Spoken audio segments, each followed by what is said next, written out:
Páni, toto je príležitosť získať až 100 000 eur na vašu farmu. Poďme sa na to pozrieť bližšie, pretože toto naozaj stojí za to. Áno, počujete správne. Presne 100 000 eur ako nenávratný príspevok. Žiadny úver, peniaze idú priamo vám. A teraz tam najlepšia správa. Z tejto sumy je 25 000 eur čistý paušál. Čo to znamená? Žiadne bločky, žiadne dokladovanie účelu, sú to v podstate peniaze na ruku za dobre odvedenú prácu. Takže, poďme pekne po poriadku. Hovoríme o výzve, ktorú vyhlasuje Pôdohospodárska platobná agentúra, alebo teda PPA. Konkrétne ide o výzvu získávanie a udržanie mladých poľnohospodárov. Je to kľúčová súčasť strategického plánu, ktorý má za cieľ podporiť novú generáciu farmárov a rozvoj vidieka. Toto je naozaj seriózna šanca. Dobre, a teraz tá najdôležitejšia otázka.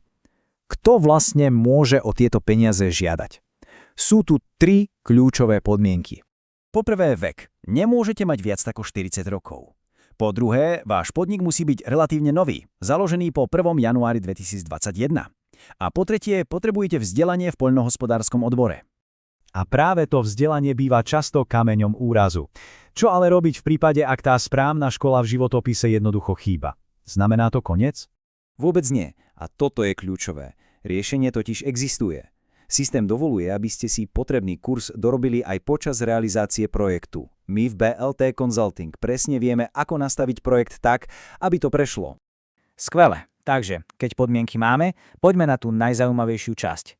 Na čo všetko sa dá týchto 75 000 eur z investičnej časti použiť?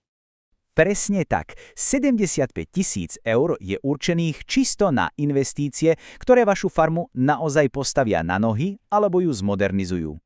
Ten zoznam je naozaj široký. Môžete nakúpiť traktory, sejačky, lisy, prakticky akúkoľvek poľnohospodársku techniku, alebo investovať do technológií pre živočíšnu výrobu, ako sú dojacie systémy, alebo naopak pre rastlinu, napríklad zablažovanie či skleníky. Z dotácie sa dajú postaviť aj moderné maštale, sklady a čo je zaujímavé, dá sa z nej financovať aj nákup pôdy alebo zvierat, samozrejme v rámci stanovených limitov.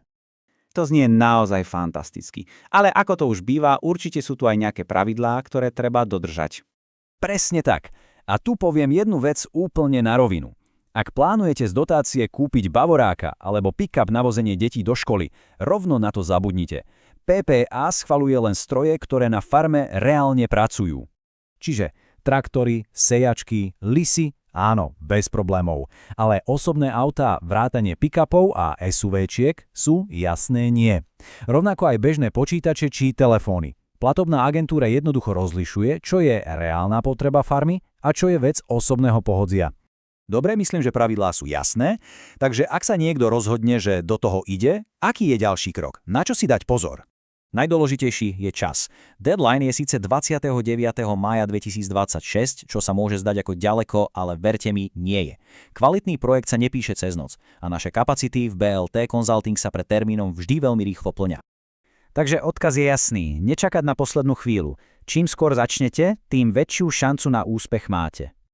Ak vás táto výzva zaujala a chcete vedieť, či máte reálnu šancu uspieť, ozvite sa nám. BLT Consulting SRO je vaším partnerom vo svete dotácií. Navštívte náš web www.bltconsulting.sk alebo nám rovno napíšte na projekty@bltconsulting.sk. Prvé posúdenie vašho zámeru je u nás vždy bezplatné.